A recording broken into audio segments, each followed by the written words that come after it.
18 ఏళ్ల తర్వాత కప్పు గెలిచారన్న ఆనందంతోనే రాత్రికి రాత్రే 5 లక్షల మంది అభిమానులు తరలివచ్చారా? ఆర్సీబీ నిర్వాహకులు సంబరాలు జరుపుకుందామని ప్రకటించిన 12 గంటల్లోనే సుమారు 5 లక్షల మంది హాజరవటానికి కారణమేంటి?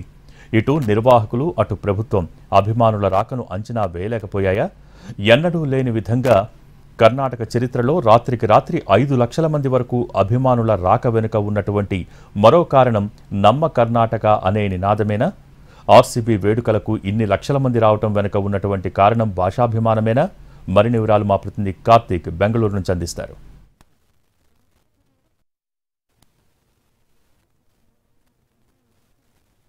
చిన్నస్వామి స్టేడియానికి లక్షలాది మంది అభిమానులు 12 గంటల్లోనే రావడం వెనుక కేవలం 18 ఏళ్ల నాటి కళను సొంతం చేసుకోవడం ఒకటే కారణం కాదు. దాని వెనుక కన్నడిగుల భాషా అభిమానం కూడా ఉందంటున్నారు విశ్లేషకులు.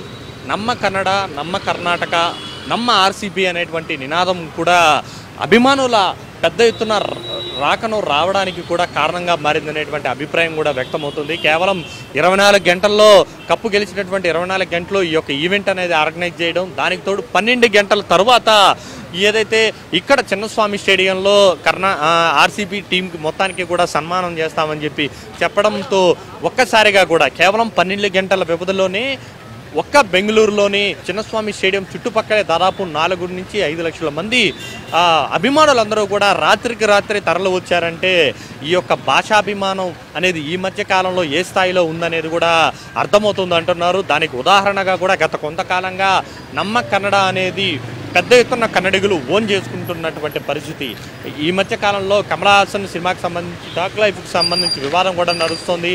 మణిరత్నం లాంటి డైరెక్టర్ ఈ యొక్క సినిమాని అనేది కూడా పూర్తి స్థాయిలో దర్శకత్వం వహించినప్పటికీ కూడా అయినప్పటికీ కూడా కమల్ హాసన్, మణిరత్నం లాంటి వాళ్ళు పెద్ద వాళ్ళు ఉన్నప్పటికీ కూడా కమల్ హాసన్ చేసినటువంటి చిన్న తప్పు ఏదైతే చిన్నది కాదు, కన్నడిగులకు మాత్రం అది చాలా పెద్ద తప్పుగా భావించారు. తమ భాషను అవమానించేలాగా కమల్ హాసన్ మాట్లాడారంటూ కూడా ఆగ్రహం వ్యక్తం చేస్తూ ఆ సినిమాను కూడా అడ్డుకున్నటువంటి పరిస్థితి. ప్రస్తుతం ఆ సినిమా అనేది కూడా కర్ణాటకలో రిలీజ్ కాలేదు.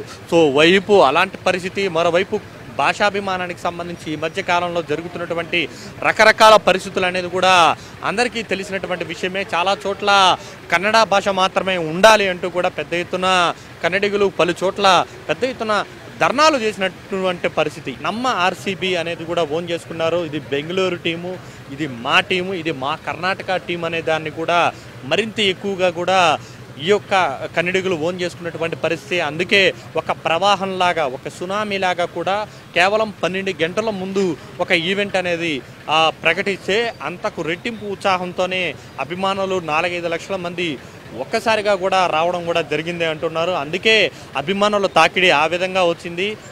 ఈవెంట్ ఆర్గనైజర్లు కావచ్చు, ఆర్సీబీ టీం నిర్వాహకులు కావచ్చు, స్టేడియము, రాష్ట్ర ప్రభుత్వం కూడా ఈ స్థాయిలో అభిమానులు తరలి వస్తారని మాత్రం అంచనా వేయలేదు. ఏకంగా సీఎం సిద్ధారామయ్య చెప్పడం కూడా జరిగింది, మేము ఆ స్థాయిలో అభిమానులు వస్తారని చెప్పి మేము అంచనా వేయలేకపోయాం. కేవలం స్టేడియం కెపాసిటీ 35,000, అక్కడ ఒక 15,000, 50,000 మంది వస్తారని చెప్పి అనుకుంటే దాదాపు 3.5-3 లక్షలు వచ్చారని చెప్పి సీఎం సిద్ధారామయ్య చెప్పారు. మాత్రం అనధికారికంగా మాత్రం ఆ లెక్క 5 లక్షలు దాటిందనేటువంటి అభిప్రాయం కూడా వ్యక్తమవుతుంది. Camera person Chenchaitu, Karthik NTV, Bengaluru.